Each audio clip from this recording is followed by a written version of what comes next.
Welcome back friends, स्वागत है मेरे दोस्तों आपके अपने YouTube चैनल देवाशीष में। मुलाकात हमारी कल मतलब संडे को होनी थी, मगर किसी कारणवश मैं उपस्थित नहीं हो पाया, तो उसके लिए माफ़ी मांगूंगा मैं डेफिनेटली आपसे। तो जो कल का जो सेशन था वो आज हम मंडे को करते हैं। तो a super happy Monday to all of you. मैंने आपको लास्ट जो वेडनेसडे को जो मैंने वीडियो पोस्ट किया था उसमें कहा था कि नेक्स्ट सेशन जो मैं एक तरह का ट्यूटोरियल तो नहीं कहना चाहिए, बड़ा हार्श वर्ड जाता है। हम लोग कुछ जानने की कोशिश करेंगे the difference between the shaving experience, difference between shaving soaps, creams, gels और जो हमारे कैंड फोम्स आते हैं या कैंड जेल्स आते हैं। आज हम एक ब्रीफ डिस्कशन करेंगे। और अगेन मैं फिर से ये कहना चाहूँगा कि मैं कोई इस क्षेत्र का एक्सपर्ट नहीं हूँ। ये जो पिछले 20-25 सालों का अनुभव रहा है मेरा ड्राई शेविंग के साथ और वेट शेविंग के साथ, और उसमें जो प्री शेव एक्सपीरियंस है और स्पेशली सबसे इंपॉर्टेंट जिसको मैं मानता हूँ वो लादर मेकिंग एक्सपीरियंस जो होता है, उससे जितना भी मेरे को ज्ञानार्जन हुआ है, शुद्ध हिंदी में कहूँ तो जितना मेरे को एक्सपीरियंस हुआ है, जितनी नॉलेज मेरे को हुई है, आज मैं जस्ट वही शेयर करने वाला हूँ। तो एक चीज सबसे इंपॉर्टेंट ये होती है, जब हम शेविंग्स की दुनिया से जुड़ते हैं, शेविंग्स के अनुभवों से जुड़ते हैं, तो सबसे पहले हमें जानने की कोशिश करनी चाहिए कि हमारा स्किन का टाइप क्या है। क्या ये ऑयली स्किन है या बहुत ज़्यादा ड्राई स्किन है या इन दोनों के बीच की है। करेक्ट। आपके जो स्किन के जो गालों के नेक के जो कंटूर्स कैसे हैं, कई लोगों को बहुत पिंपल्स होती हैं, कईयों की स्किन थोड़ी सी रफ होती है। ये सब के ऊपर हमको थोड़ा समझने का टाइम इन्वेस्ट करना चाहिए। मगर क्या हम ऐसा इन्वेस्टमेंट टाइम करते हैं? कभी भी नहीं। आपको शायद याद होगा, आपको जब पहला शेविंग सेट गिफ्ट में मिला होगा, तो I am very much sure आपको बचपन में या जवानी में, जब भी मैं कहूँ, बचपन तो नहीं कहूँगा, एट द एज ऑफ 16, 17, 18 जब आप या हम शेविंग एक्सपीरियंस से शुरू करते हैं, तो ज़्यादातर हमको गिफ्ट में क्या दिया जाता है? वही मल्टी कार्टेड रेजर और उसी के साथ एक shaving can, shaving foam can, इस तरह से। और फिर हम अपना शुरू कर देते हैं शेविंग एक्सपीरियंस। और हम लोग ज़्यादातर, इनफैक्ट मैं क्या करता था वो मैं बताता हूँ आपको, शायद उसमें काफ़ी कुछ समानता नजर आएगी। हम क्या करते थे कि अपना फेस थोड़ा सा पानी से धोया फटाफट, और उसके बाद ये निकाला, खुशबू ली। खुशबू ऐसे बड़ी अच्छी है इसकी, इसे क्लासिक जिलेट फोम, और इस तरह से थोड़ा शेक किया, क्योंकि उसमें लिखते हैं शेक करिए। और उसके बाद हम नोजल ऐसे दबाते थे और फट से वो शेविंग छुपा रहा था, ये फोम हमारे को पास आ जाता था, और फिर फटाफट हमने इसको अप्लाई करके और मल्टी कार्ट्रिज रेजर से, वो मल्टी ब्लेड रेजर से शेव बना के, और अपना आफ्टर शेव स्प्लैश या जो भी आपका लोशन है या बाह में लगा के अपना 5-6 मिनट में छुट्टी। और इस तरह की कंसिस्टेंसी अक्सर इस तरह के कैंड फोम्स में होती है, आप देख रहे हो। मगर जब हम इसको बहुत देर मलेंगे, आप मलते रहिए तो थोड़ी देर में गायब हो जाता है। यस, परफ्यूम बहुत अच्छी है वैसे जिलेट की। तो इस तरह के जो कैंस होते हैं उनके थ्रू हमारा अनुभव शुरू होता है, या फिर कई बार हम शेविंग क्रीम्स में भी जाते हैं। तो ये कैन जो है मेरे पास पिछले 2 सालों से है, मैं अब इसको बिल्कुल भी यूज नहीं करता। अब मैं इसको यूज नहीं करता, इसका मतलब नहीं है कि मैं ही सही हूं और आप यूज करते तो आप गलत हो। मगर इसको यूज ना करने के रीजन बहुत सारे हैं मेरे पास। उसमें सबसे इंपॉर्टेंट रीजन ये है कि जब मैं इसको यूज करता हूं तो उसके बाद जो पोस्ट शेव फील एक्सपीरियंस जो होता है, वो मेरी स्किन बहुत ड्राई हो जाती है। इनफैक्ट अगर उस समय मैं बाम या कुछ क्रीम नहीं लगाऊं तो मैं यहाँ पे मेरे हल्के हल्के से वो रफ क्रैक्स दिखने लगते हैं स्किन में। और फिर जब मैं इन सब चीज़ों के साथ आगे बढ़ा, अलग अलग प्रोडक्ट्स यूज़ करने लगा, जैसा आप लोग करते हो, एक्सपेरिमेंट करते हो, तो मैंने इनके इंग्रेडिएंट्स पे बहुत ध्यान देने की कोशिश की। तो एक कॉमन इंग्रेडिएंट मैंने उसमें देखा है SLS, सोडियम लॉरेट सल्फेट। ये जो कि सल्फेक्टनिंग एजेंट होता है, जो कि फोमिंग में हेल्प करता है, आपको लादर बनाने में हेल्प करता है। और ये ज़्यादातर जितने भी लो बजट या बजट आपकी जो शेविंग क्रीम्स होती हैं उसमें ये यूज़ होता है। उसके अलावा स्टेरिक एसिड, फिर पामिक एसिड, इसमें कोकोनट जो ऑयल भी यूज़ करते हैं, थोड़ा सा आपको मॉइस्चराइजिंग वो फील देने की।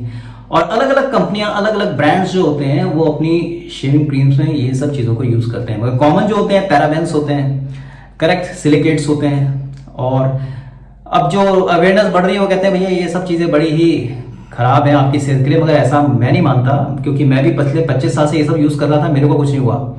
मगर हाँ, जब मैं आगे बढ़ा धीरे धीरे तो मेरे को बड़े अलग अलग एक्सपीरियंस है। आज मैं उन सब का निचोड़ आपके साथ शेयर करूंगा, but yes, judgement lies in your own experience.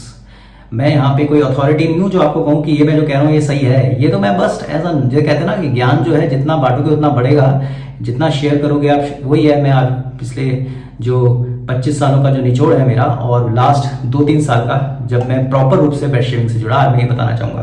तो एक तो आपने ये देखा, ये बिल्कुल एंट्री लेवल का जो है कैन है, और मेरे साथ इसका अनुभव बाद में जब मैं बेड शेविंग से जुड़ा तो उतना मज़ेदार नहीं रहा, क्योंकि ये मेरी स्किन को ड्राई करता था और इसमें थोड़े से हार्श केमिकल्स भी हैं। बट बिल्कुल इमरजेंसी के टाइम में भैया यही काम आता है, तो बहुत रेयरली मैं इसको कभी कभी यूज़ करता हूँ, मगर 2 साल से मेरे पास अभी भी मेरी शेविंग टाइम में पड़ा हुआ है। Clear? So this is that shaving foam, regular Gillette regular shaving foam, और बाबासोल करके कंपनी है जिन्होंने 100 साल से पहले शायद इसको मैन्युफैक्चर और मार्केट करना शुरू किया, और बाद में तो क्योंकि ईज ऑफ यूज़, अब आपको कुछ पानी वानी वेस्ट करने की जरूरत नहीं, सीधे अप्लाई करो, और ये बहुत जो है ड्राई शेविंग में शेवर्स के बीच, ड्राई शेविंग में शेवर्स के बीच में बहुत पॉपुलर हो गया था। अब इसको रखते हैं, नीचे चलते हैं। Now let's start our discussion. Now जो मेन मुद्दा आज का मेरा डिस्कशन ये है कि shaving creams versus shaving soaps. अब देखिए, अगर हम क्रीम की बात करते हैं तो क्रीम की भी कई कैटेगरीज हो जाती हैं, और उसी हिसाब से उनके प्राइसेस भी बढ़ जाते हैं। जो अंडर बजट या बिलो बजट या बिल्कुल बजट शेविंग क्रीम्स होती हैं, अब वो मैं आपको दिखाऊंगा अभी।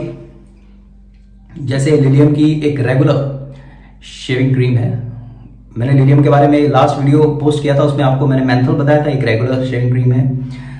या पार्क एवेन्यू, ये 45 की है, ये शॉपिंग मॉल में आपको 55 to 60 रुपीज़ की मिल जाती है। उसी तरह से आप देख सकते हो ओल्ड स्पाइस, फ्रेश लाइन, तो ये सब जो है बजट शेविंग क्रीम्स हैं, और इनमें जितने भी इंग्रेडिएंट्स हैं ज़्यादातर कॉमन है जो मैंने अभी आपको बोले। SLS, सोडियम लॉरेस सल्फेट, उसी के साथ परफ्यूम जिसको बोलते हैं, कुछ एक्वस बेस रखते हैं ये लोग, स्टेरिक एसिड, और फिर कुछ कुछ चीज़ें अलग हो जाती हैं। और जैसे इसमें इन्होंने जो यूज़ किया है इंग्रेडिएंट में, स्टेरिक एसिड है, कोकोनट ऑयल है, पोटेशियम हाइड्रोक्साइड भी एक बड़ा कॉमन इंग्रेडिएंट होता है इस तरह की सस्ती शेविंग क्रीम्स में, मिथाइल पैराबेन है, थोड़ा सा सॉफ्ट फीलिंग देने के लिए एलेंटाइन यूज़ किया है, मेंथल भी यूज़ किया है, और जो उन्होंने फ्रेग्रेंस रखा है वो कुछ बेसल ऑयल और लेवेंडर है। तो अलग अलग कंपनी की फ्रेग्रेंस अपनी अलग अलग हो जाती है। तो ये जो होती है, ये बिल्कुल जो मैंने अभी आपको बताया, ये बजट, हर कोई वेट शेविंग से अगर आप जुड़ रहे हो तो मैं अभी भी कहूंगा कि आपको सीधे सोप में जाने की जरूरत नहीं है। आप इस तरह की सिंपल पहले जो शेविंग क्रीम्स हैं उनसे आप शुरुआत कर सकते हो। अब क्यों कर सकते हो? वो इसलिए कर सकते हो क्योंकि इनकी कंसिस्टेंसी आप देखोगे, अगर मैं थोड़ी सी क्रीम निकाल के दिखाऊं तो बहुत ही ये सॉफ्ट होती है,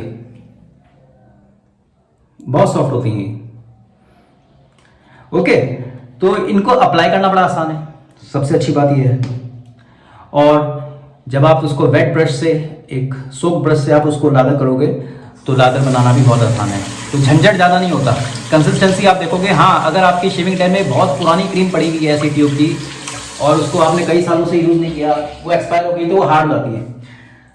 अदरवाइज ये जो इनकी कंसिस्टेंसी होती है वो सॉफ्ट होती है, क्रीमिश होती है, और आप उसको आराम से अप्लाई कर सकते हो। तो ये जो है इनसे हम शुरुआत कर सकते हैं। अब यहाँ पे होता क्या है, देखिए इनके साथ कि जब हम इनका फोम बनाते हैं तो जैसे ही आपने वो फोम बनाया वो बड़ा स्लिक बनता है, वॉल्यूमिनस भी बनता है, और उसके थ्रू आप फटाफट शेव कर लीजिए। मगर पोस्ट शेव जो एक्सपीरियंस होता है, अब वो आपको एकदम से नहीं पता लगेगा क्योंकि आप बिगिनर स्टेज में हैं। तो जो मेरी जो अनुभव ये रहता है कि ये क्रीम्स भी ड्राई कर देती हैं आपकी स्किन को, तो फिर आपको वो पोस्ट शेव में कोई बाम या मॉइस्चराइजर क्रीम लगानी पड़ती है।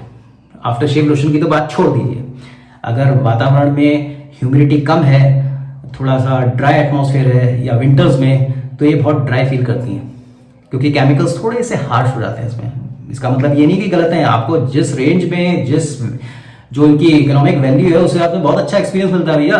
क्योंकि कई लोगों को तो जब ये इससे लादर बनाते हैं तो कंसिस्टेंसी के बारे में उनको पता ही नहीं लगता, वो कहते हैं कि सर इसमें भी एक ही बन रहा है और सोप में भी बन रहा है, तो इतने महंगे सोप क्यों खरीदे। तो आज मैं ये कंफ्यूजन दूर करने की कोशिश करूंगा मेरे खुद के अनुभव के साथ। अब इसमें फिर क्या होता है, जो शेविंग क्रीम्स होती हैं फिर उसमें एक मिड रेंज आ जाती है। मिड रेंज में क्या होता है, जैसे मैंने आपको अभी कुछ दिनों पहले या कुछ 1-2 हफ्ते पहले जो एक मैंने वीडियो बनाया था, उसमें ये मैन एक्सपी की शेविंग क्रीम, अब इसका प्राइस जो है इससे 3 गुना ज़्यादा हो जाता है। ये 170, 180, 160 के आसपास ये क्रीम मिलती है।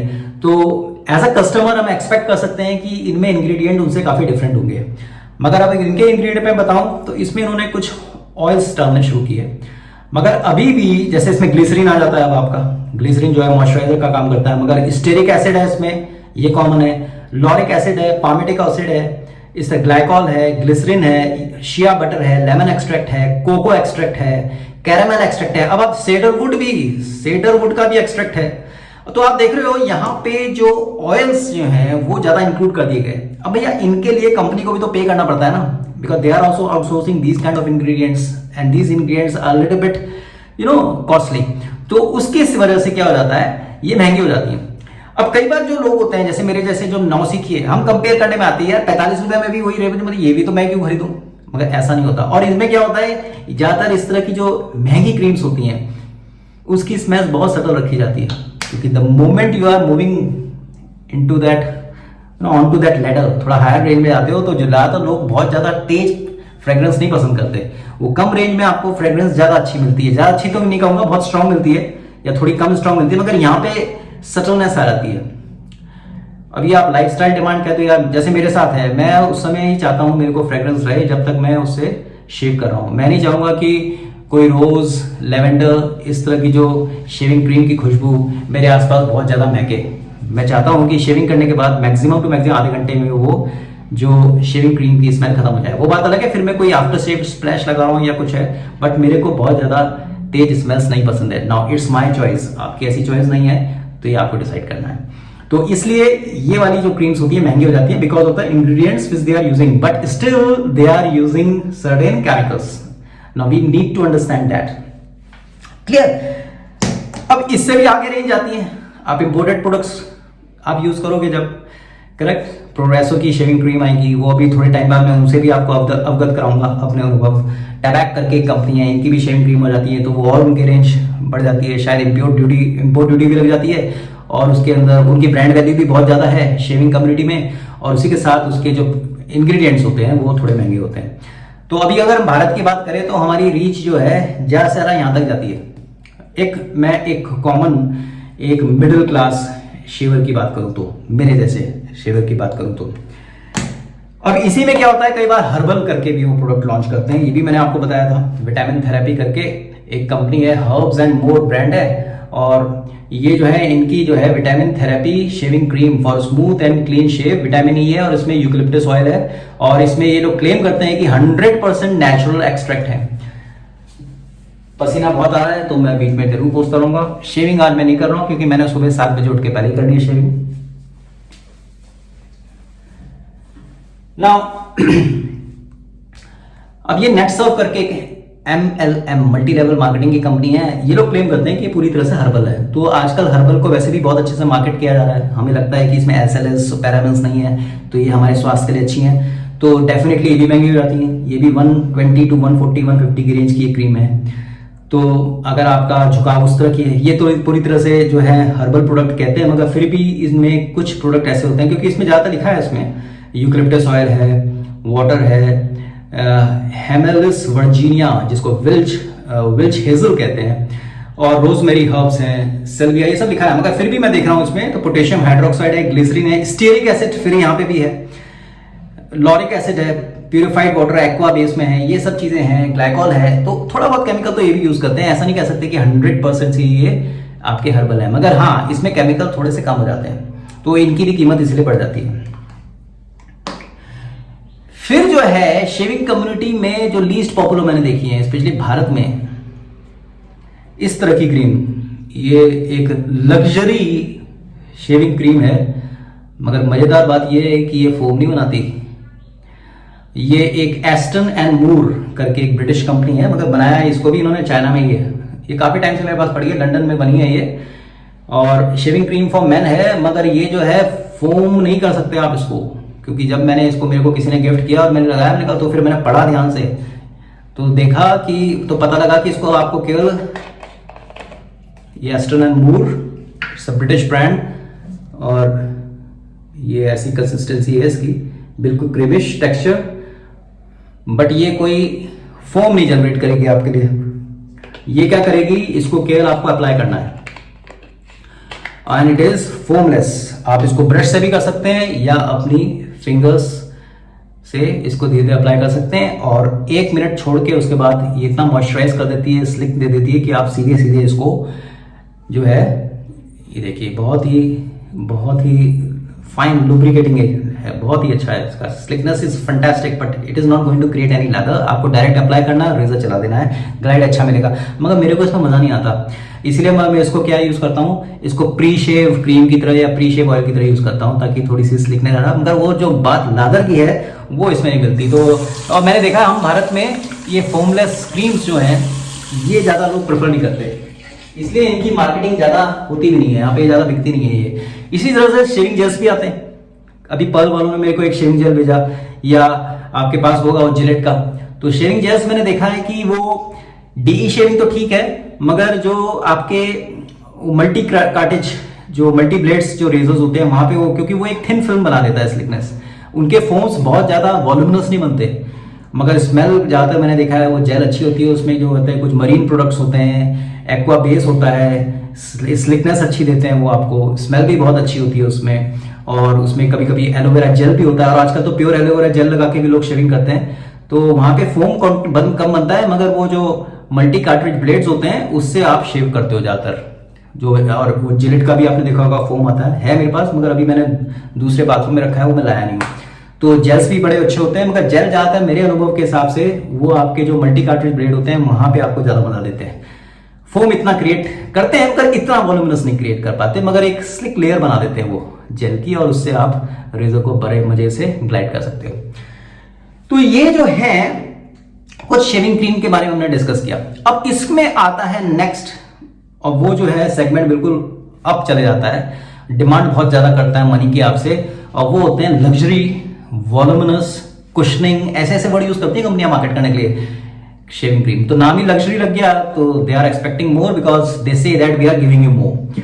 तो इसमें भी जो भारत में मैंने 2 इस तरह की शेविंग क्रीम का अब तक अनुभव किया है। एक तो अपना pioneers of Indian wet shaving pink wolf और ऊद एंड सैंडलवुड, और इसमें आप देख सकते हो लिखा ही है उन्हें luxury cushion ultra moisturising shaving cream. तो पिंक वुल्फ के प्रोडक्ट जो है सोप में बहुत पॉपुलर है वो शेविंग कम्युनिटी में, वेट शेविंग कम्युनिटी में, मगर ये क्रीम भी बहुत ही लाजवाब है। इसकी कंसिस्टेंसी बहुत थोड़ी सी चाहिए होती है, हल्का सा इसमें सैंडलवुड का स्मेल है, मगर इसकी जो पोस्ट शेविंग एक्सपीरियंस होता है, लादर मेकिंग एक्सपीरियंस होता है, वो एक अलग आपको दुनिया में ले जाता है। और शेव करने के बाद आपको बिल्कुल भी रेजर बर्न्स नहीं होते, आपको मॉइस्चराइज रहता है चेहरा, क्योंकि इसमें ये सब चीजें वो लोग यूज करते हैं। अब आप देख ही सकते हो कि अगर इनके प्रोडक्ट्स के बारे में मैं बताऊं, अब इसमें भी हैं केमिकल्स, इसमें भी इनके केमिकल्स यूज किए हैं, स्टेरिक एसिड इसमें भी है, मिस्ट्रिक एसिड इसमें भी है, but still they are using certain kind of herbal extract और भी बहुत सारी चीजें। तो ये एक हाई डेंसिटी, मतलब हाई डेंसिटी का मतलब बहुत ही डेंस, बहुत ही सघन। अगर नॉर्मल शेविंग क्रीम आप इतना ज्यादा लोगे, इतना लोगे आप, तो ये बिल्कुल एक जिसे कहते हैं, क्या कहते हैं उसको, पी साइज, बहुत थोड़ा सा आप लेके एक बहुत अच्छा लादर क्रिएट कर सकते हो। और इसका मॉइस्चराइजिंग का जो एक लेवल होता है वो एक अलग स्तर का होता है। इसी तरह से अगर मैं आपको बताऊं, इसका भी वीडियो मैंने डाल चुका हूं, एक ब्रिटिश ब्रांड हॉकिंस एंड ब्रिम्बल, एक नई कंपनी है, बहुत पुरानी नहीं है। तो इनका ये प्रोडक्ट्स मैं हमेशा इसको जब भी यूज करता हूँ मंथ में गुजारता हूँ। ये भी एक हाई एंड क्रीम है, और इससे भी जो है वो जो पोस्ट शेविंग एक्सपीरियंस होता है बहुत डिफरेंट होता है। इसीलिए इन प्रोडक्ट्स की कीमत उन तरह की शेविंग क्रीम से बहुत ज्यादा हो जाती है। तो वही हो जाता है ना कि कभी कभी कंपैरिजन भी, आप ब्रांड वैल्यू तो चलो ठीक है, ब्रांड वैल्यू की बात नहीं कर रहा हूं, कंपैरिजन अगर आप करो तो उसके जो इंग्रेडिएंट्स होते हैं, ओके, उसमें जो ऑयल्स यूज हो रहे होते हैं, और उसके बाद जो एक एक्सपीरियंस आपको दे रहे होते हैं, उनसे होता है। तो शेविंग क्रीम में आपने देखा 3 तरह की कैटेगरी हो जाती है। तो ये चीज हमको, एक बिल्कुल बजट वाला, एक थोड़ा सा ऊपर, और एक बिल्कुल, और इससे भी ऊपर आते हैं भाई, अब जैसे टॉप्स करके एक ब्रिटिश ब्रांड है, Taylor of Bond Street of London, Taylor of Old Bond Street of London. तो उनके जो टब्स आप देखोगे तो उनके सैंडलवुड है, ग्रेप फ्रूट है, इस तरह की कई तरह के उनके फ्रेग्रेंस वाली जो उनके टब्स आते हैं, और वो बड़ा ही एक आध्यात्मिक एहसास आपको दे देते हैं। बहुत ही बढ़िया आपका जो है लादर मेकिंग एक्सपीरियंस होता है, कुशनिंग एक एक्सपीरियंस होता है, उसके बाद पोस्ट फील एक्सपीरियंस होता है। तो they demand that kind of price also. तो इस जब वो धीरे धीरे प्रोक्योर करूंगा मैं प्रोडक्ट, तो उनके बारे में अपना शेविंग एक्सपीरियंस आपको शेयर करूंगा। मगर अभी हम भारत की जो अवेलेबिलिटी की बात करें, जितना मेरा एक्सपीरियंस हुआ ये है कि धीरे धीरे, और ये आपको एकदम से मैंने कह दिया कि अभी आप बैच शेविंग में शुरू हुए हैं, तो मैं अभी भी कहूंगा start with this, don't start with this, start with this, don't start with this. अरे एक जर्नी होती है, वहां तक पहुंचने की चीजों को आप इंजॉय करो। आपको इसका मजा तभी पता लगेगा जब आप पहले इसका मजा ले लोगे, इसका मजा लो, फिर इसके बाद आप इसका मजा लो, फिर आप इस लेवल पे जाओ। ये नहीं कि आपके पास मनी है तो अपना डाल दिया फिर, तो ये चीज बहुत जरूरी है। और उसी के साथ सबसे जरूरी है करेक्ट लादर मेकिंग टेक्निक, जो हम नेक्स्ट वीडियो में देखेंगे। तो अब देखिए, अब जैसे चलो मैं आज आपको एक डेमो देके दिखाता हूं एक शेविंग का, कि किस तरह के लादर बन सकते हैं इस तरह की क्रीम्स के साथ।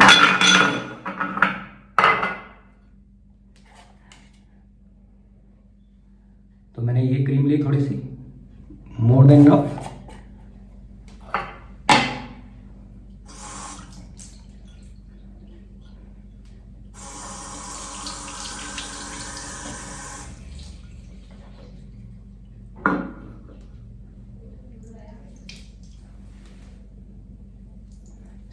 शेविंग सोप, तो ये मेरा shaving cream Hawkins and Brimble, ये ब्रश पर्ल का, और मैंने एकदम within few seconds you can see the kind of lather I am generating right now.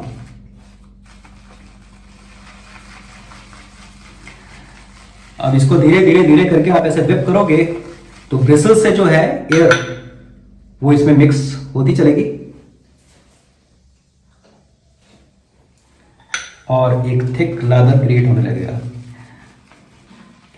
अब बहुत भागा दौड़ी अगर जल्दी ना करें तो थोड़ा सा आराम से शांति से बनाए। कभी आपने देखा यूट्यूबर्स को फोम बनाते थे ये शेविंग सोप से या क्रीम से, उनकी चेहरा देखा करो। हम लोग ऐसे देखते हैं ऐसे करके, जैसे कुछ खाने के लिए हम तैयार बैठे होंगे। तो अभी मैं बताता हूं आपको कि ये एक्सपीरियंस क्या होता है, क्योंकि जब ड्राई शेविंग से हम ये सब चीजें करते हैं तो हमें बड़ा टाइम वेस्ट लगता है। मगर मैं बताऊं तो ये एक शेविंग एक्सपीरियंस के लिए ये चीज़ बहुत ज़रूरी हो जाती है। एक परफेक्ट, एक बहुत अच्छे शेविंग एक्सपीरियंस के लिए ये चीज़ हो जाती है। अभी मैं आपको एक डेमो दूंगा सोप के साथ भी, थोड़ा सोप के बारे में हम डिस्कस करते हैं। तो इस तरह से हम लादर क्रिएट करने लगते हैं, और एक बहुत ही बढ़िया लादर आपने देखा 1-1.5 मिनट के अंदर इस क्रीम ने मेरे को दिया। ये देखिए, और मैं कर सकता हूँ, थोड़ा सा पानी और डालूं, मगर ये भी हम लोग को देखना है, ये एक्सपीरियंस आता है कि पानी की बूंदे हम कितनी डालें। अगर बहुत पानी डाल देंगे तो वो जो है बहुत लिक्विफाइड हो जाता है, बहुत लिक्विड हो जाता है, बहने लगता है, तो उसमें भी फिर आपको वो सेविंग एक्सपीरियंस नहीं आएगा। तो ये सब चीज़ें जो होती हैं ये आपको कोई बताता नहीं है, ये अपने एक्सपीरियंस से आती है। हम केवल आपको इस तरह से अपने अनुभव को शेयर करके समझा सकते हैं। सो यू कैन सी क्या बात है। और इस तरह से ये एक बहुत ही dense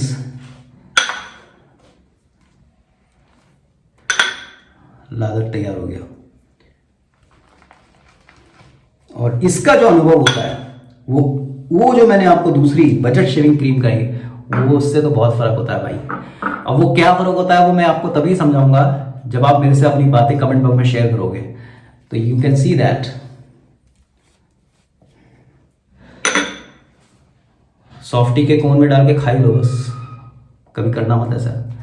so you can see the peaks, you can see the peaks. और अब मैं इसको अपनी हथेली में मला है तो ये उंगलियां जो है मेरे को टच भी मैं नहीं कर पा रहा हूं। So you can see what kind of experience I will be having while gliding my razor. और उसी तरह से जब आप अपने प्री शेव कर लेते हो, आपने कोई प्री शेव ऑयल लगा लिया है और उसके बाद आपने केवल इसको अप्लाई किया है तो भी आपका ग्लाइडर बहुत मस्त चलने वाला है compare to shaving cans. Shaving can आपने क्या किया, थोड़ा सा अपने बियर्ड को, स्टबल को भिगाया और उसके बाद सीधे सीधे आपने क्या है फोम अप्लाई कर दिया, मगर यहाँ का जो एक्सपीरियंस होता है वो बिल्कुल नहीं आएगा। ये मेरा पर्सनल अनुभव है, आपका कुछ और भी हो सकता है। So this is basically a luxury shaving cream and yes you have to spend a little bit more money but the experience is definitely going to be different. It's as simple as that. चलिए मैं अपने हाथों को धो लेता हूँ। तो ये एक बेसिकली आपने क्या है एक लाजर बेकनिंग, अभी मैं टेक्निक के बारे में नहीं बता रहा हूँ कि ऐसे बनाऊँ, कभी हम बाद में डिस्कस करेंगे। तो आई होप थोड़ा बहुत आपको आइडिया लग गया होगा। शेविंग क्रीम की जो कंसिस्टेंसी होती है थोड़ी सी वो सॉफ्ट होती है और लिक्विड होती है। आप डी शेविंग में आ रहे हो तो मेरी आपसे विनती है कि आप शेविंग क्रीम से ही शुरुआत करें, हल्का सा यहाँ लगाएं, थोड़ा यहाँ लगाएं या डायरेक्टली इसमें लगाएं। मगर कभी कभी क्या होता है इसमें लगाते हैं तो शेविंग क्रीम गिर जाती है, वेस्ट हो जाती है, और उसके बाद आप लादर बनाएं तो आपका ब्रश आपकी स्किन को एक्सफोलिएट भी कर देगा, डेड सेल्स निकाल देगा और एक अलग लेवल पे आपको ले जाएगा। क्लियर? तो shall we come to the next part. अब हम आते हैं मेन मुद्दे पे और वो है सोप्स। सर जी सोप तो यार बड़ा महंगा आपने दिलवा दिया, यूट्यूब में देख के मैंने सोप खरीद लिया और ब्रश भी ले लिया, मगर आपने मेरा उल्लू बना दिया, या आपने मेरा गुजराती में बोलते हैं पोपट बना दिया, महाराष्ट्र में और उन्होंने पोपट बना दिया, टोपी पहना दिया आपने। वो अच्छी खासी थी और ये क्या कर दिया आपने। तो भैया ये मेरे साथ भी हुआ था। तो चलिए पहले सोप्स के बारे में डिस्कस करते हैं। देखिए सोप्स क्या होते हैं, आपको जान के आश्चर्य होगा कि ये ट्यूब्स और क्रीम्स बाद में आई। सोप्स 200 साल पहले से एग्जिस्ट करते हैं अमंग वेट शेवर कम्युनिटी। जो हमारे फोरफादर्स थे, ग्रैंड फोरफादर्स थे, वो भी शायद सोप्स यूज करते थे। और इंटरनेट पे मैंने काफी रिसर्च की तो यस ये 1800 की शुरुआत में, जो 19वीं शताब्दी की शुरुआत में सोप एग्जिस्ट करते थे और कई कंपनियां अभी भी उन्हीं इंग्रेडिएंट्स को, उन्हीं फॉर्मूलाज को यूज करके आज ये प्रोडक्ट्स मार्केट करती हैं। अब देखिए सोप में भी क्या होता है। सोप जो होते हैं वो भी मैंने देखे 3 तरह के होते हैं। एक तो होते हैं बिल्कुल वेगन सोप्स। वेगन सोप्स में जिसमें कोई भी एनिमल प्रोडक्ट यूज नहीं होता, प्योर हर्बल, सब कुछ उसमें ऑयल जो है वो सब नेचुरल प्लांट एक्सट्रैक्ट वाले ऑयल है। शिया बटर, कोको बटर, फिर एक मैंने पढ़ा था कुछ कैपू समथिंग लाइक दिस। तो इस तरह के जो जितने भी बटर होते हैं करेक्ट, उसमें फिर वो ऑयल ऑफ निरोली भी यूज करते हैं, कुछ ऐसे ऐसे इंग्रेडिएंट्स। जिनसेंग है और मैंने अभी क्या कहते हैं एक और भी देखा था जिसमें कोई पर्टिकुलर कोई उन्होंने बड़ी स्पेशल हर्ब डाल रखी थी। तो ये सारे प्लांट एक्सट्रैक्ट होते हैं और इनके ऑयल्स होते हैं। उन ऑयल्स को बेसिकली वो क्या है उसको मिला करके वो सोप्स बनाते हैं। अब एक होते हैं बिल्कुल जो कि टैरो बेस। टैरो बेस का मतलब जिसमें एनिमल फैट यूज किया जाता है और वो भारत में बिकने अलाउड नहीं है। तो मैंने आपको दिखाया था एक बार एक स्टिक आर्को की, तो इसमें जो है वो टैलो है, मतलब एनिमल फैट है और ये अच्छा फोम क्रिएट करते हैं क्योंकि इसमें ऑयल्स जो होते हैं वो जो नेचुरल फैट जो एनिमल का होता है वो ज़्यादा होता है, उसकी क्वांटिटी अच्छी रखते हैं। तो ये जो है फोम बहुत अच्छा क्रिएट करते हैं, स्लिकनेस बहुत अच्छा देते हैं और इस तरह के और भी आते हैं मार्केट में, मगर इंडिया में डायरेक्टली आप उनको प्रोक्योर नहीं कर सकते। आपका कोई फ्रेंड जाना है तो आप उससे मंगा सकते हो। तो ये जो होते हैं, और एक होते हैं हाइब्रिड जो इसके बीच के होते हैं, उनका मैंने कभी अनुभव नहीं किया, उनके बारे में सिर्फ मैंने इंटरनेट में पढ़ा है। अब देखिए सोप जो होते हैं इनकी कंसिस्टेंसी ये भी जो है, कुछ सोप्स मैंने देखे बड़े सॉफ्ट होते हैं और कुछ सोप्स के जो पक्स होते हैं जो टब में होते हैं वो बड़े हार्ड होते हैं। अब सोप के साथ फायदा क्या है, हार्ड सोप के साथ ये बहुत लंबा चलते हैं भाई। अब मैं आपको दिखाता हूं, ये पिंक वुल्फ का आप देख सकते हो सीबक buckthorn and aloe vera luxury shave soap है। ये अब मेरे पास आइटम काफी है तो मैं रोज तो नहीं यूज कर पाता, फिर भी ये 1 साल से मेरे, 1 साल तो नहीं 9 या 10 महीने से मेरे साथ है और बहुत ही हार्ड है ये। इसका एक ओशनिक ब्लू भी आता है वो भी मेरे पास है, वो ये बड़े हार्ड है। अब ये देखिए इनके लिए बोला जाता है कि जब सोप बनाते हैं तो सोप्स बनाने में जो भी नेचुरल इंग्रेडिएंट्स होते हैं उनको मिक्स कर देते हैं और उसके बाद ये लोग इनको एक हार्ड प्रेस करते हैं रोलर्स में उस इंग्रेडिएंट को। और ये जो इस तरह के सुपर हार्ड जो बहुत ही हार्ड होते हैं इनको ट्रिपल मिल्ड सोप कहा जाता है। क्यों? क्योंकि उसको रोलर्स, ये फ्रेंच मिल्ड भी कहलाते हैं क्योंकि ये टेक्निक आज से 200 साल पहले फ्रेंच लोगों ने सोप मेकिंग, शेविंग सोप या सोप मेकिंग में उन्होंने इन्वेंट की थी। और उसके बाद क्या होता है इसमें से सारी एयर निकाल देते हैं, सारी इसमें से लिक्विड निकल जाता है, बहुत ड्राई हो जाते हैं, बहुत ही कंडेंस होते हैं और ज़्यादातर इनमें नेचुरल ऑयल्स होते हैं और इसीलिए महंगे होते हैं। अब प्रॉब्लम क्या है भाई इसमें? सबसे पहले प्रॉब्लम सुन लो। प्रॉब्लम ये है कि अगर टेक्निक हमें आती नहीं है लेदर बनाने की तो बहुत ही बड़ा एक जो है ब्लंडर हो जाता है। अभी मैं बताऊं आपको, मेरे एक कज़न को मैंने सजेस्ट किया कि भैया एक, मैं नाम नहीं लूंगा उस कंपनी का, तुम वो सोप ले लो बहुत ही अच्छा है। उसने ले लिया। अब वो भाई साहब थे बिल्कुल नौसिखिया। उन्होंने क्या है हमेशा ज़िंदगी भर जो है वो जिलेट के जो फोमिंग जेल्स होते हैं और ये इस तरह के जो मैंने अभी आपको दिखाया फोम आते हैं उससे की। अब एकदम से वो क्या है, कभी उन्होंने क्रीम भी बहुत कम यूज़ करी होगी, बहुत कम यूज़ की होगी, तो उनका फ़ोन आया कि भैया यार तुमने तो बिल्कुल लुटाई कर दी, नया ब्रश भी खरीद लिया मैंने कहा कौन सा खरीदा? कह रहे यार वो बोर ब्रश ले लिया मैंने कहा बहुत अच्छा है, तो प्रॉब्लम क्या है? कह रहे यार उसमें तो कुछ वो ना वो लगा और ना ना मैं झाग बना पाया, इट्स टोटल ब्लंडर ना। ये सब लोगों के साथ होता है, मेरे साथ भी होता है। और अगर इसको देख के हम वेट शेविंग से हाथ छोड़ देते हैं, हाथ उठा देते हैं, तो इसको कहते हैं हमारी मोटिवेशन की दुनिया में लर्नड हेल्पलेसनेस। साइकोलॉजी में कोई चीज जब हम कर नहीं पाते तो हम छोड़ देते हैं, हतप्रभ हो जाते हैं। हम उसके पीछे जाके उसका साइंटिफिक वे नहीं डिस्कवर करते हैं, उसको ढूंढते नहीं है, तो हम सोचते हैं अपने बस का नहीं है। तो मैंने उससे पूछा फिर भैया कौन सा आपने ब्रश यूज किया? तो कह रहा मैंने बोर ब्रश यूज किया। मैंने कहा बोर ब्रश के बारे में तुम्हें पता भी है क्या होता है? क्योंकि बोर ब्रश जो होते हैं ये बहुत बढ़िया होते हैं, बहुत लंबे समय तक चलने वाले ब्रश होते हैं, मगर उनको क्या होता है ब्रेक इन करना पड़ता है। अब मैं आपको दिखाता हूँ एक एग्जाम्पल। नॉर्मली जब आप बाजार से इस तरह के हाई एंड सिंथेटिक ब्रश खरीदते हो तो इनके साथ फायदा क्या है, ये हमेशा इनकी स्पाइन हमेशा इरेक्ट रहती है। आप इनको शेव कर लो, ड्राई कर लो, फिर से ऐसे ऐसा लग रहा है नए के नए। मगर बोर ब्रश को ऐसा लगता है जैसे इसके सिर पे किसी ने 2 चप्पल मारी होगी या किसी ने ताता थैया कर दिया। इनकी शक्लें ऐसी होती हैं। अब बोर ब्रश ज्यादातर क्या होते हैं, बाजार में आप जाओगे अच्छी कंपनी के बोर ब्रश, उनके लॉफ्ट बिल्कुल जब आप पैकिंग खोलोगे ऐसे होते हैं। अब उसको तुम पानी में भिगा के अगर उससे लादा बनाओगे तो भगवान भी आपकी हेल्प नहीं कर सकता। इसको पहले ब्रेक करना पड़ता है। इसके जो ब्रिसल्स होते हैं इसको बोलते हैं break in your boar brush.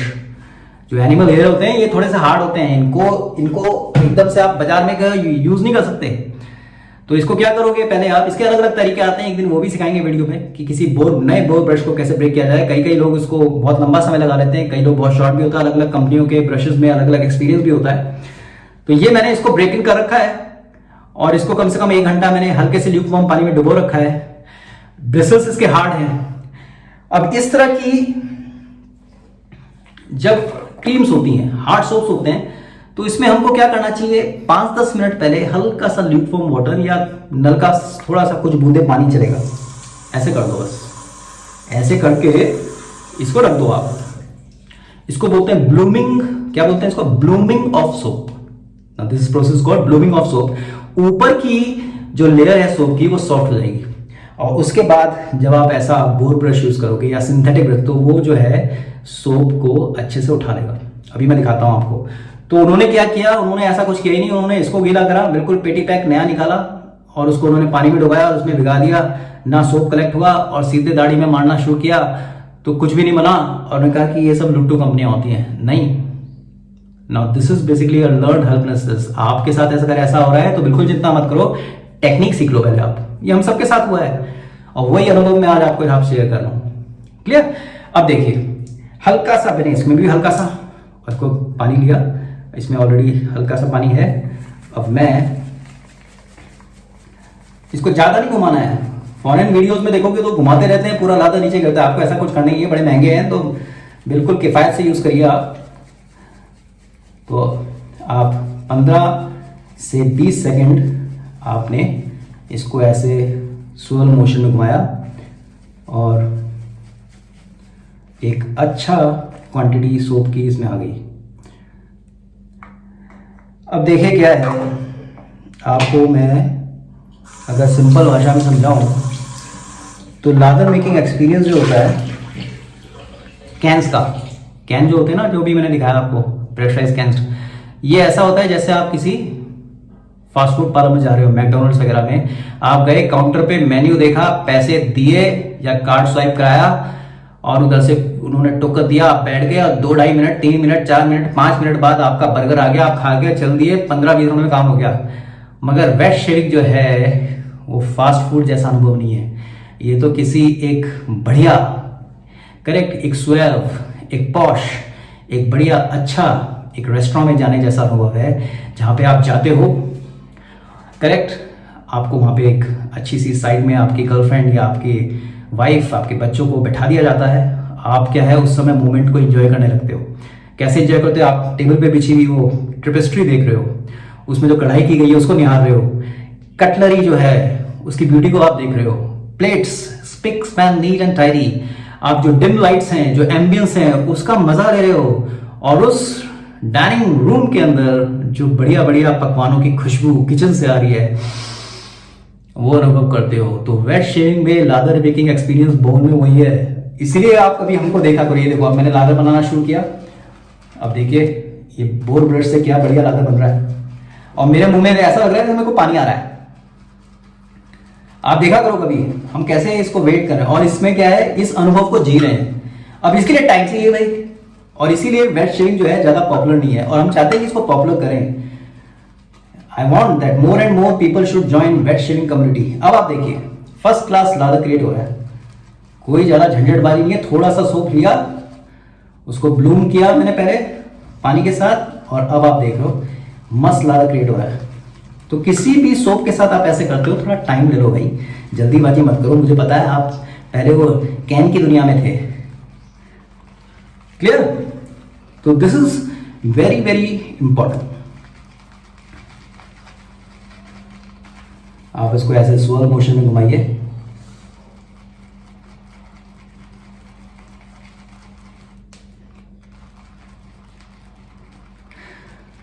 तो उसको बेसिक भाषा में समझाऊं, making lather is an orgasmic activity. Yes, you don't want to reach climax so soon. समझ गए? हिंदी में नहीं समझाऊंगा।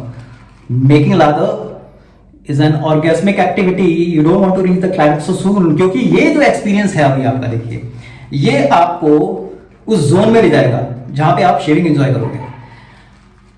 ये बहुत जरूरी चीज मैं बोल रहा हूं। ये जो एक्सपीरियंस है आपको, अब आप देख रहे हो 1-2 मिनट, 2.5-3 मिनट मैं केवल लादर बना रहा हूं, इतने में तो अपन आधी शेव निपटा देते हैं ड्राई शेविंग में। मगर मैं क्या है, अभी दुनिया से कटा हुआ इस चीज को, इस क्षण को एंजॉय कर रहा हूं, जो मैंने अभी आपको रेस्टोरेंट वाला एग्जांपल बताया। So you are making love slowly with your shaving tools, and you should be always be thankful to God. So आप देखिए, oh now you can see, so now you can see that वो जो hard पक था, उसने मेरे को ऐसा मस्त लादर बनाया जो मेरे को कोई भी सस्ती क्रीम नहीं दे सकती। और अब जब मैं इसको अप्लाई करूंगा प्री शेव ऑयल लगाने के बाद, या वैसे ही जेल लगाने के बाद, या अच्छे से फेस को पानी से मॉइस्चराइज करने के बाद, तो जो इसमें जो रेजर ग्लाइड होगा वो एक अलग ही मज़ा देगा। और उसके बाद आपको शेविंग बर्न्स ना के बराबर रहेंगे। आप अगर कोई आफ्टर शेव बाम नहीं लगा रहे हो, या इवन आप जो है आफ्टर शेव भूलना भूल गए, तो भी चेहरा आपका मॉइस्चराइज रहेगा, क्योंकि इसमें बड़े उम्दा दर्जे के ऑयल्स और इंग्रेडिएंट्स हैं।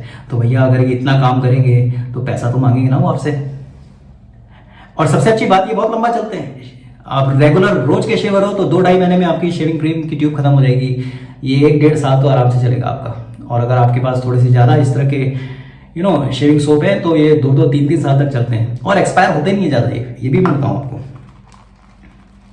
सो इसकी जो मज़ा है वो अलग ही है। अब इसमें भी कई तरह के आते हैं, ये आपने देखा। सो नाउ यू कैन सी, अब इसकी पीक्स आप देखिए, you can see the peaks.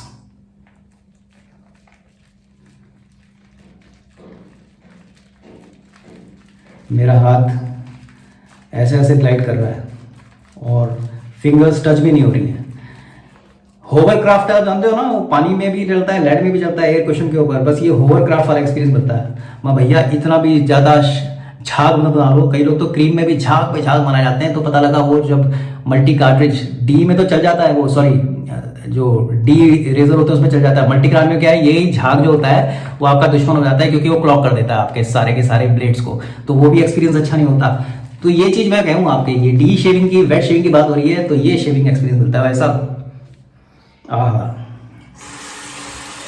तो ये एक तरह की सेंसुअलिटी है शेविंग। अब इससे ज़्यादा मैं नहीं आपको समझा सकता। और इसका एक्सपीरियंस जो होता है वो आराम से करिए, डोंट रश। और ये आपको धीरे धीरे धीरे क्या होता है, उस पर्टिकुलर शेविंग करने के परफॉर्मेंस के जोन में ले आता है ये सब। और इसलिए आप देखना कभी हमारे चेहरे, क्या चीज़ है भाई, वाह, मज़ा आ रहा है, ये फीलिंग आने लगती है। तो एक आपने देखे, ये जो है ट्रिपल मिल्ट सोप होते हैं, ये काफ़ी हार्ड होते हैं, मॉइस्चराइजर कंटेंट इसमें निकल जाता है अच्छे से, इनको जो है हार्ड प्रेस किया जाता है और ये लंबे समय चलते हैं। मगर हाँ, शेविंग सोप बनाने में थोड़ी जद्दोजहद करनी पड़ती है, सॉरी शेविंग इसकी फोम बनाने में, लादा बनाने में एक जद्दोजहद करनी पड़ती है।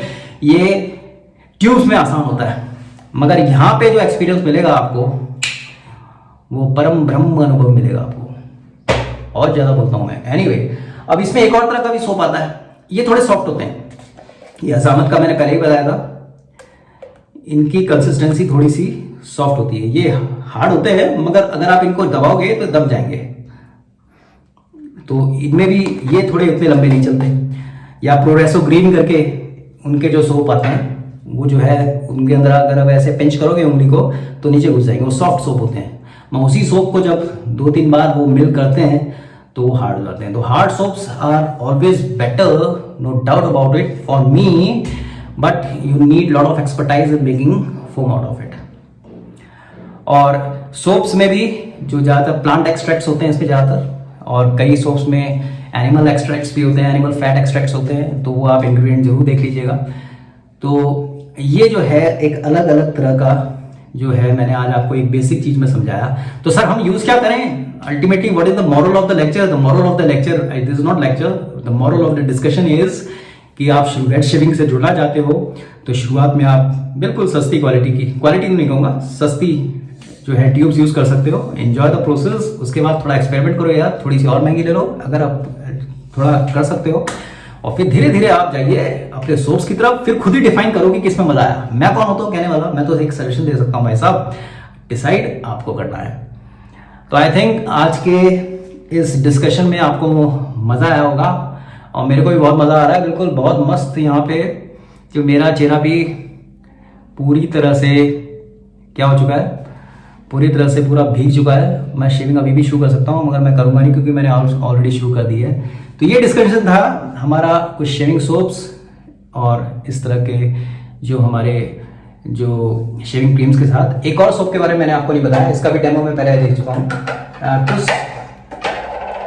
जैसे टेक्निक का ये यूकेलिप्टस वाला है, तो इसका जो पक होता है ये भी बहुत डेंस होता है। मेरी अभी उंगलियाँ बिल्कुल फिसल रही है क्योंकि इतना मॉइस्चराइज हो चुकी है उंगलियाँ। Yes, so I can not open this small. देखिए ये होता है मॉइस्चराइजिंग इफेक्ट। मैं खोल ही नहीं पा रहा हूँ, तो मैं इसमें से थोड़ा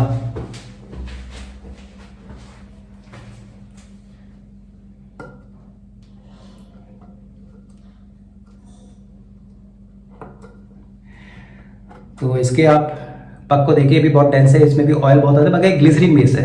glycerine is used as a moisturiser. Glycerine soaps भी आते हैं, मॉइस्चराइजर का काम करते हैं, ज़्यादातर लोग सर्दियों में यूज़ करते हैं ताकि स्किन में जो है मॉइस्चराइजर वाली एक फीलिंग रहे। तो ये उस तरह का है, और ये भी एक हाई एंड एक क्वालिटी सोप है, टेकोनिक, मेड इन अमेरिका। और इस तरह के सोप्स को बोलते हैं आर्टिजन सोप्स, क्योंकि हैंडमेड होते हैं और कम मात्रा में बनाए जाते हैं। करेक्ट? तो एकदम से मत खरीदो यार, आप बेसिक से शुरू करो ना। Why you are going to jump that ladder slowly and gradually? तो भाइयों ये था, और दोस्तों ये था आज का डिस्कशन शेविंग सोप्स के ऊपर, शेविंग क्रीम्स के ऊपर और कैन के ऊपर। वो सब यूज़ करो जिसमें आपको मज़ा आए, बट शेविंग को यार एंजॉय करो, यही मैं आपसे चाहता हूँ। और थोड़ा बन सके तो लाइक कर दो, थोड़े अच्छे कमेंट लिख दो, आपको कुछ और क्या चाहिए वो भी बता दो। तो मिलते हैं ब्रेक के बाद, और हो सके तो शेयर करिए इस वीडियो को, यही मेरी आपसे डिमांड है, और तो कुछ मैं चाहता नहीं। और अपने शेविंग को एंजॉय करो, घर वालों का ध्यान रखो, अपनी सेहत का ध्यान रखिए, एक्सरसाइज करिए। सड़क पे जा रहे हैं, कार में जा रहे हैं तो आप सेफ्टी बेल्ट जरूर लगाइए, स्कूटर से जा रहे हैं तो आप अपना हेड गियर जिसको हम हेलमेट बोलते हैं वो यूज़ करिए, मास्क पहनना बिल्कुल मत भूलिए, अपनी जान माल की रक्षा आप खुद करिए। अब मैं चलूँ, टाटा बाय बाय। सो मिलते हैं ब्रेक के बाद। That's all.